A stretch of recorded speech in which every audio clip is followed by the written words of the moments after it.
মাদারীপুরের শিবচরে বিএনপির ৩১ দফা কর্মসূচির লিফলেট বিতরণের সময় জয় বাংলা স্লোগানে হামলার অভিযোগ উঠেছে। এতে অন্তত ২০ জন আহত হওয়ার খবর পাওয়া গেছে। সোমবার ১১ আগস্ট রাত ৮টার দিকে শিবচরের চরসামাইল এলাকায় এ ঘটনা ঘটে।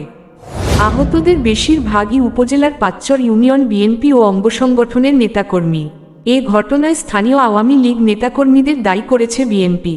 স্থানীয়রা জানান, সোমবার সন্ধ্যার দিকে মাদারীপুর ১ আসনে বিএনপির মনোনয়ন প্রত্যাশী সাজ্জাদ হোসেন লাভলু সিদ্দিকীর সমর্থিত নেতাকর্মীরা তারেক রহমানের ৩১ দফা কর্মসূচির লিফলেট বিতরণ করছিলেন। এই সময় কাজীর দোকান এলাকায় শিবচর ইউনিয়ন পরিষদের চেয়ারম্যান বাবুল ফকিরের ছেলে সুমন ফকিরের সঙ্গে তাদের কথা কাটাকাটি হয়। এক পর্যায়ে বিএনপি নেতাকর্মীদের ওপর হামলা চালানো হয়। এই সময় অন্তত ৫টি মোটরসাইকেল ভাঙচুর করা হয়েছে বলে অভিযোগ করেন বিএনপি নেতাকর্মীরা। তাদের দাবি, হামলার সময় জয় বাংলা স্লোগান দেওয়া হয়েছিল। খবর পেয়ে পুলিশ ঘটনাস্থলে গিয়ে পরিস্থিতি নিয়ন্ত্রণে আনে।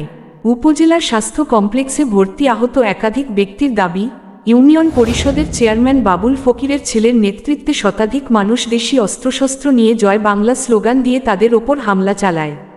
তার বলেন, আমাদের অনেক লোকজন আহত হয়েছে। মোটরসাইকেল রেখে খালবিল সাঁতরে আমাদের অনেকে বেঁচে ফিরেছে। পরিস্থিতি ভয়ানক ছিল। যাদের বিরুদ্ধে হামলার অভিযোগ উঠেছে তাদের সঙ্গে যোগাযোগের চেষ্টা করেও পাওয়া যায়নি। শিবচর থানার ভারপ্রাপ্ত কর্মকর্তা ওসি রকিবুল ইসলাম বলেন, খবর পেয়ে শিবচর থানা পুলিশের টিম ঘটনাস্থলে গিয়েছে। আমরা খোঁজ খবর নিচ্ছি। মাদারীপুরের অতিরিক্ত পুলিশ সুপার জাহাঙ্গীর আলম বলেন, বিএনপির লিফলেট বিতরণ কর্মসূচিতে হামলা হয়। পুলিশ ঘটনাস্থলে গিয়ে পরিস্থিতি নিয়ন্ত্রণে নিয়েছে। বর্তমানে এলাকায় অতিরিক্ত পুলিশ মোতায়েন করা হয়েছে। আমরা তদন্ত করে দেখছি।